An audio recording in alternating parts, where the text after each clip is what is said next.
Ya, contoh untuk pemanfaatan Huffman coding ya, kalau dalam komersial yang kita kenal mungkin adalah dalam penyimpanan citra dalam JPEG ya. JPEG ini singkatan dari Joint Picture Expert Group ya.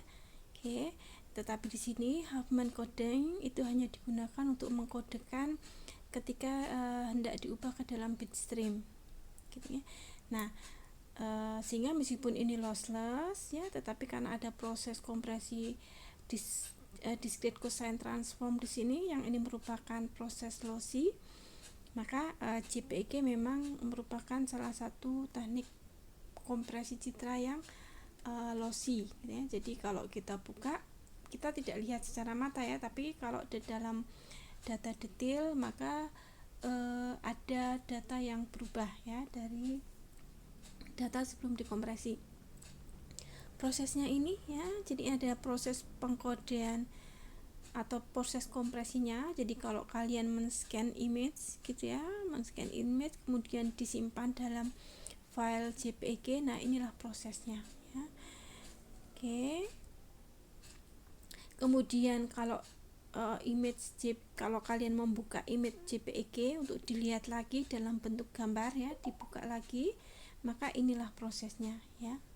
Ini proses kompresi atau encoding, ini proses dekompresi atau decoding, atau bisa juga disebut sebagai proses kompresi dekompresi citra atau proses rekonstruksi citra gitu ya. Oke. Nah, proses atau teknik kompresi lossless yang lain adalah yang disebut dengan arithmetic coding ya. Jadi dia tidak melakukan pengkodean per simbol ya, tapi dia mengkodekan dalam satu stream ya, satu lari simbol, satu array. Nah, jadi semakin banyak simbol, interval semakin kecil, maka semakin banyak bit yang diperlukan untuk merepresentasikannya ya. Jadi arithmetic coding ini memang tidak akan memberikan hasil kompresi yang tinggi, rasio kompresi yang tinggi apabila misalkan citranya itu citra dengan simbol yang lengkap ya. Jadi banyak intensitas yang lengkap atau citra dengan frekuensi tinggi ya. Oke. Karena nanti bahkan mungkin tidak menghasilkan kompresi, tapi malah menghasilkan bit yang lebih besar gitu ya. Kemudian untuk keterbatasan yang lain adalah dia harus perlu indikator akhir dari pesan, jadi memisahkan satu pesan dengan pesan yang lain ya. Kalau di Huffman tadi tidak otomatis dia, pokoknya satu stream array bit itu dikirimkan, nanti akan dikodekan uniquely ya, otomatis ya, tidak perlu pisah bahwa ini adalah kode untuk satu ini, untuk satu ini, tidak perlu gitu ya. Nah ini kemudian perlunya penggunaan aritmetika yang presisi ya, ini salah satu keterbatasannya. Oke, tapi mari kita lihat ya, supaya lebih mudah kita hanya menggunakan 5 buah message atau 5 buah simbol gitu ya, atau kalau intensitas ya 5 buah intensitas saja ya. 1, 2, 3, 4, 5 ya, 5 buah pixel gitu ya, 5 buah pixel saja. Tapi 5 pixel tadi itu masing-masing punya nilai intensitas, ada yang A1, A2, kemudian ada yang A3 dan A3 lagi dan A4 ya. Jadi satu message terdiri dari, mungkin bukan 4 simbol ya, terdiri dari 4. Kalau nilai pixel ya, kalau ini citra ya kita katakan saja satu citra terdiri dari 5 pixel dengan 4 macam simbol atau dengan 4 macam nilai intensitas ya. Oke, kemudian kita buat seperti ini sama ya, kita buat tabelnya. Jadi ada probability, ingat ya, probability itu dicari dengan banyaknya pixel nilai intensitas tersebut. Jadi untuk intensitas A1 misalkan karena banyaknya 1 ya, sedangkan total pixelnya ada 5, berarti 1 bagi 5 probabilitasnya adalah 0,2 gitu ya. Kemudian A2 probabilitasnya 0,2, kemudian A3 karena munculnya 2 kali ya, berarti 2/5 itu 0,4. Kemudian A4 itu karena 1 kali muncul jadi probabilitasnya 0,1. Nah, di sini kita akan buat subinterval.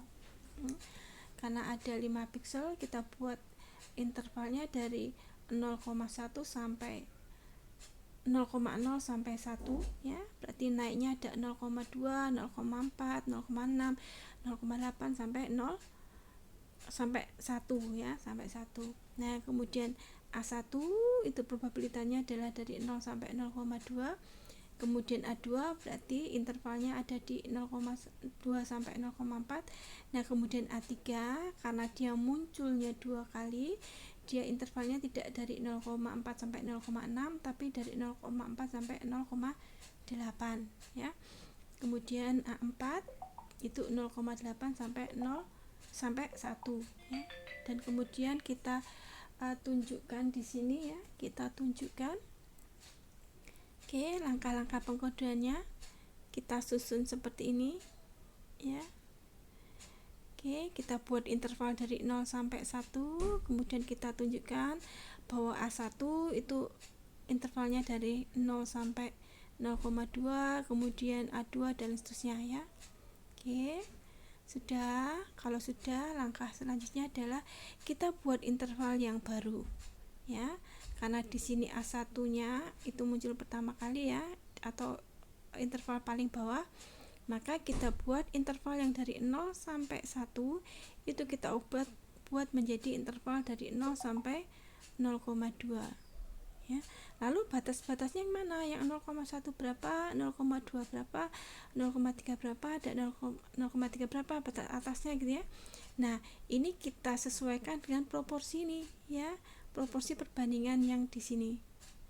Atau kalau kita lihat perhitungannya, oke, kalau kita lihat perhitungannya ya, jadi untuk batas A1 berubah menjadi berapa? Nah, itu berubahnya adalah menjadi 0,2 dikurangi 0 ya, karena dia posisinya di sini ya. Jadi 0,2 dikurangi 0 ya.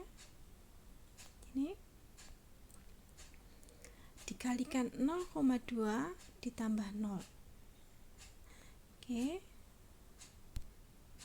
Nah, 0,2 dikurangi 0 dikalikan 0,2 ditambah 0 ya. Nah, kita dapatkan hasilnya adalah sebesar 0,04 gitu ya. Kemudian ini untuk batas atas A2 ya, 0,02 dikurangi 0 ya, ini interval seluruhnya ya, dikalikan 0,2 ditambah 0,04 ya. Oke, jadi karena ini dari 0,04 gitu ya, jadi ditambah 0,04. Kemudian untuk batas A3 ya, A3 itu 0,2 dikurangi 0 dikalikan 0,4 ya. Oke, kenapa 0,4 ya, karena memang dia ke atasnya ya tidak hanya 0,2 tapi 0,4 gitu ya. Oke, ditambah 0,08 ya.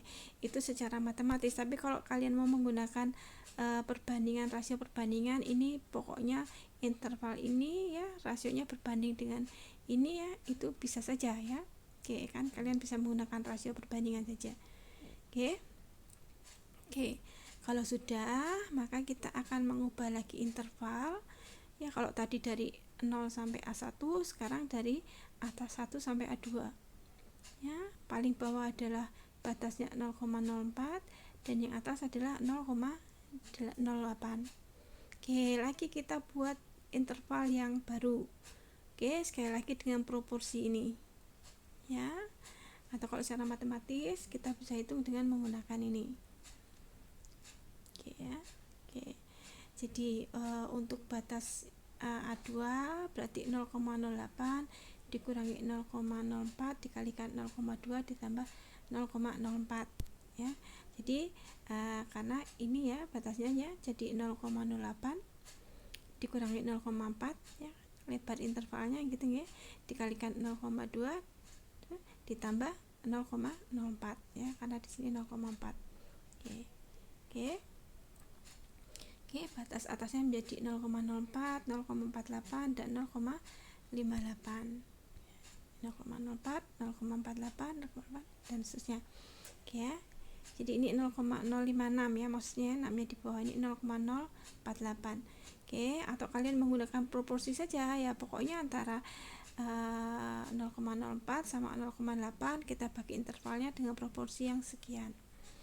Oke, sudah kita buat intervalnya menuruti A2.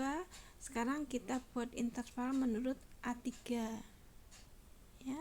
Menurut A3, maka batas bawahnya adalah 0,056, batas atasnya adalah 0,072. Oke, kita buat lagi ya batas-batasan interval ini. Nah, kemudian apa lagi? Karena A2 itu munculnya 2 kali, maka kita lakukan hal yang sama pada batasan A2. Jadi intervalnya kita ubah lagi menuruti A2, tapi setelah proses yang ini ya, sehingga menjadi batasan bawahnya adalah 0,0624, kemudian batasan atasnya adalah 0,068. Nah, kemudian kita buat intervalnya ya. Kalau sudah kita buat intervalnya, maka kita ambil interval yang paling atas ini ya. Nah, ini akan digunakan untuk mengkodekan ya kelima piksel tadi ya, kelima piksel yang mempunyai 4 simbol tadi. Maka dia akan dikodekan dengan interval dari 0,056 ini ya, 6752 jadi 0,0688 ya. Jadi nanti string ini ya, array ini akan dikodekan dengan interval sekian. Yang mana yang dipilih? Silahkan ya, mau ini boleh, mau ini boleh, pokoknya pengkodaannya dalam interval ini ya, dari